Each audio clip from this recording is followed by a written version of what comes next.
The beacon. In the quiet town of Eldridge, the nights were once filled with the soft whispers of the wind and the rustling of leaves.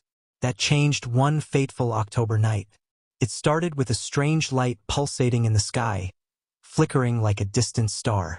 At first, the townsfolk shrugged it off as a mere meteor shower. But as the light grew brighter, an unsettling feeling settled over the town.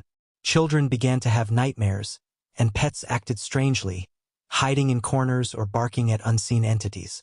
2 days later, Sarah, a local high schooler, decided to investigate. Armed with her camera and a flashlight, she ventured out to the old forest where the light seemed to originate. Her friends warned her not to go alone, but she was determined to uncover the truth.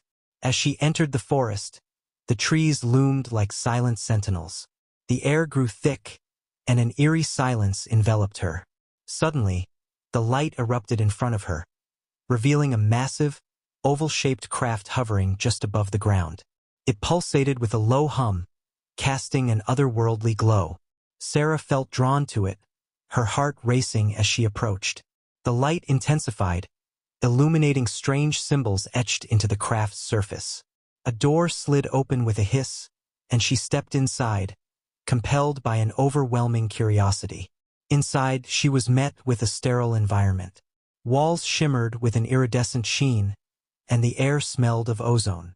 In the center of the room stood a table, and on it lay a strange, alien being.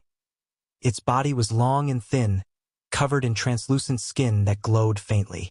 Sarah's breath caught in her throat as she realized the creature was not just alive but conscious, its eyes wide and pleading. Suddenly, the door sealed shut, and the lights flickered. Shadows flitted around the edges of her vision, and she felt a wave of terror wash over her. The being began to communicate, not through words, but through images in her mind. Flashes of destruction, chaos, and a warning that reverberated in her skull. They are coming. The ship shook violently as if responding to an unseen force. Sarah stumbled back, heart pounding. In the chaos, she noticed monitors flickering to life, displaying images of Eldridge, of her friends, her family, and all the townsfolk, each face frozen in terror as they were drawn towards the beacon of light in the sky. A realization struck her.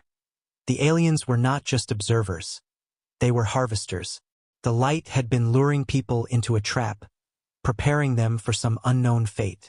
Desperate, she fought against the pull of the ship and ran to the door, slamming her hands against it.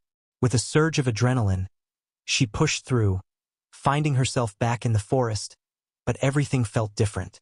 The sky was dark, and the once familiar woods twisted into a nightmarish landscape. The town was silent. No lights, no sounds. Only a palpable dread hung in the air. As she made her way home, Sarah saw figures in the distance. They were her friends, standing motionless, their eyes glazed over, staring blankly at the sky. They were drawn to the light, entranced by it, and as she approached, she saw their mouths move in unison, chanting, "Join us, join us." Panic set in as she realized she was the only one who had escaped. The truth dawned on her. The aliens were not just coming for them. They had already taken them. She turned to run, but the light above pulsed again, brighter this time, as if aware of her defiance. The last thing Sarah felt was a cold grip on her shoulder, and she was lifted off the ground. In that moment, she knew she was not meant to escape. The next day, Eldridge was gone, swallowed by silence. The townsfolk vanished without a trace, leaving behind only shadows and the faint echo of their final chant.